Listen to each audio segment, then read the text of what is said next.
Сәлеметсіздер ме оқушылар? Біз бүгін сіздермен электролиттік диссоциациялану теориясының негізгі қағидалары және иондардың қасиеттерімен танысамыз. Ең алдымен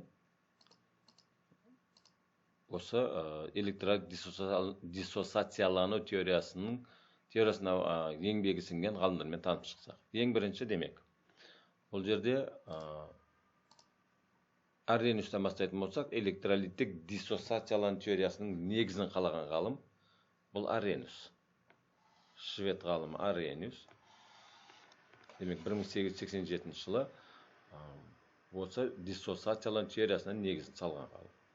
Ал енді Аррheniustың ең алғаш рет Аррhenius айтып өткен болса, оның еңбектерін, яғни теориясын толықтырған ғалымдар бұлар орыс ғалым Каблуков пен Кисаковский және Менделеев. Ал енді ағылшын ғалымы Фарадей 19 ғасырдың 30 жылдарында электролит, ион, катион, анион терминдерін енгізді. Бұл диссоциациялану теориясының немесе электролиттік диссоциацияға қатысты ғалымдардың атқарған еңбектері бар. Сол еңбектері осы ғалымдарға тиісті. Келесі, енді электролит деген не ол? Электролит деген сөз біз өткен сабақтарда айтып кеткен едік. Судағы ерітінділер немесе балқымалары электр тогын өткізетін заттарды электролит деген едік. Демек, электролиттер суда ерігенде немесе қыздырып балқытқан кезде оң немесе теріс иондарға диссоциацияланатын заттар. Мысалға, ас тұзын алатын болсам, суда еріткен кезде металл катионы мен қышқыл қалдық анионына ыдырайды. Ерітсек те, балқытсақ та дәл осы процесс жүреді. Сонда демек, тағы айтылаймыз, электролиттер суда ерігенде немесе балқығанда оң және теріс ионға диссоциацияланатын заттар. Кейбір заттарымыз балқуы мүмкін, бірақ иондарға ыдырамайды, сондықтан оларды электролиттер жатқызалмаймыз. Демек, бұл жерде оң зарядты иондар катион, теріс зарядты иондарды аниондар деп атайды. Анион. Енді катион мен анион бір атомнан тұруы мүмкін. Мысалы, хлор атомы, натрий атомы немесе бірнеше атомдар тобынан тұруы мүмкін. Мысалға, OH сутек пен оттек атомынан тұрады. Сульфат анионы, тағы не бар? Аммоний ионы, мына осылардың барлығы атомдар түрінен тұрады. Демек, катион мен анион тек қана бір ғана элементтен емес, сонымен қатар атомдар тобынан да тұрады екен. Осы иондардың өзі құрамындағы химиялық элемент атомының түріне байланысты. Егер бір ғана элементтен тұратын болса, бұндай иондарды жай иондар. Кемінде екі түрлі элементтен тұратын болса, мысалға аммоний сүттек пен азоттан, оттек пен сүттектен, көміртек пен оттектен тұратын болса, бұндай иондарды күрделі иондар деп атайды. Демек, екіге бөлдік: жай және күрделі. Сонымен қатар калий ионы, OH ионы, кальций иондары бұлар түссіз. Оны қайдан білеміз? Мысалға, натрий ионы да түссіз. Натрий хлоридін суда ерітсек, ас тұзын да сол кезде судың ішінде натрий ионы мен хлор ионы пайда болды. Демек, егер осы натрий ионының немесе калий ионының түсі болса, суда еріткен кезде судың түсі өзгеріп кететін еді. Демек, натрий иондары, сонымен қатар калий, гидроксотоп, кальций иондары түссіз, ал мыс ионы, темір иондары, темірдің үш валенті ионы, марганец қышқыл қалдықтары, бұлар түсті болып келеді. Соған сәйкес, олардың ерітінділері де, электролиттердің ерітінділері де. Мысалы, калий түссіз, OH түссіз. Демек, суда ерітсем түссіз болып қалады. Ал енді калий перманганаты бұл түсті. Кәдімгі марганцовка суға аз мөлшерде салатын болса, қызғыл түс, күлгін түс пайда болады. Демек, осылардың ерітінділердің түсті болып келуі құрамындағы не катионның, не анионға байланысты болып келеді екен. Электролит диссоциациялану теориясының негізгі қағидалары бар. Солармен танысып жатырмыз. Негізі біріншісі, қазір тоқталып кеттік, электролиттер диссоциацияланғанда теріс және оң зарядты иондарға диссоциацияланатын заттар еді. Екінші қағидасы. Иондар құрылысы мен қасиеттері бойынша сол иондарды түзетін атомдардан ерекшеленеді. Себебі олардың электронның құрылысында айырмашылық міндетті түрде болады. Мысалға натрий атомы мен натрий ионын салыстыратын болсақ, натрий атомының құрылысы, демек, үшінші периодта орналасқандықтан 3 деңгей бар. Бірінші деңгейде 2 электрон, екінші деңгейде 8, үшінші энергетикалық деңгейде 1 электрон бар.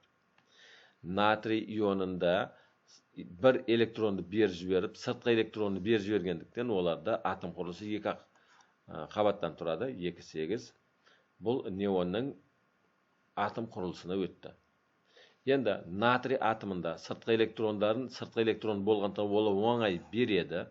Сол себепті химиялық қосылыстарда күшті жылдам реакцияға түседі.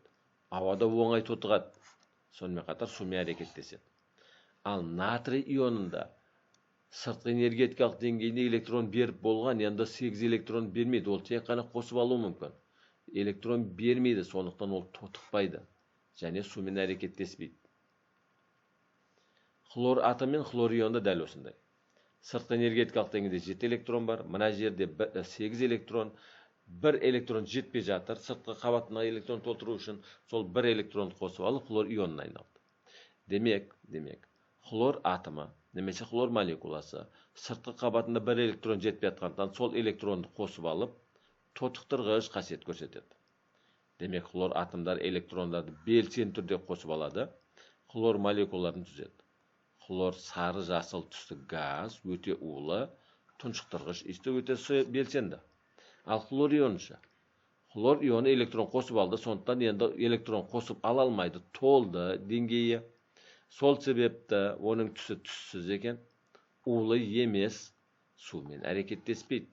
Мына өстіп, кез келген иондар өзіне сәйкес келетін атомдардан қасиеттері, әрі физикалық, әрі химиялық қасиеттер жөнінен бір-бірінен ерекшеленеді екен. Бұл екінші қағида. Үшінші қағида. Ерітіндіде немесе балқымада иондар ретсіз қозғалады. Ыдыстың ішінде оң зарядты ион, теріс зарядты иондар болатын болса, ретсіз қозғалып жүре береді. Егер соған электрод салатын болсақ, оң зарядты анод, теріс зарядты катод қосылатын болса, оң зарядты электродқа аниондар жинала бастайды, теріс зарядты бөлшектер. Ал теріс зарядты бөлшек катодқа оң зарядты катиондар жинала бастайды. Демек, ерітіндіде немесе балқымада иондар ретсіз қозғалады екен. Электр тогының әсерінен оң зарядты бөлшектер катион, катодқа, теріс зарядталған бөлшектер аниондар анодқа жеткізіледі. Төртінші қағидасы. Электролиттердің барлығы бірдей иондарға ыдырамайды. Электролиттер күшті және әлсіз болып бөлінеді. Негізі электролиттерді үшке бөлген едік. Күшті электролиттер толық ыдырайды, орташасы жартылай, ал енді әлсіз электролиттер мүмкіндігінше аз иондарға ыдырайды. Сол себепті электролиттердің барлығы бірдей иондарға ыдырамайды екен. Олардың диссоциациялану дәрежесі екі нәрсеге: электролиттің табиғатына, одан кейін ерітіндінің концентрациясына тәуелді. Бесінші қағида былай дейді: электролиттік диссоциациялану процесс қайтымды.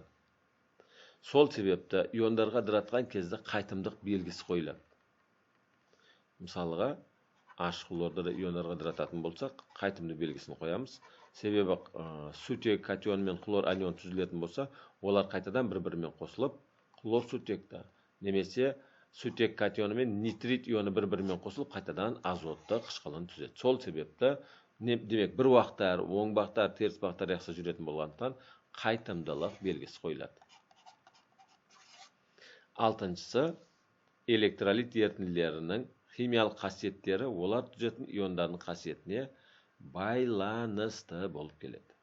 Демек, құрамында қандай ион болса, жалпы электролиттің қасиеті сол құрамдағы ионға сәйкес келеді екен. Міне өстіп, құрметті оқушылар, электролиттік диссоциациялану теориясы тақырыбына берілген сабағымыз аяқталды. Сау болыңдар, достар.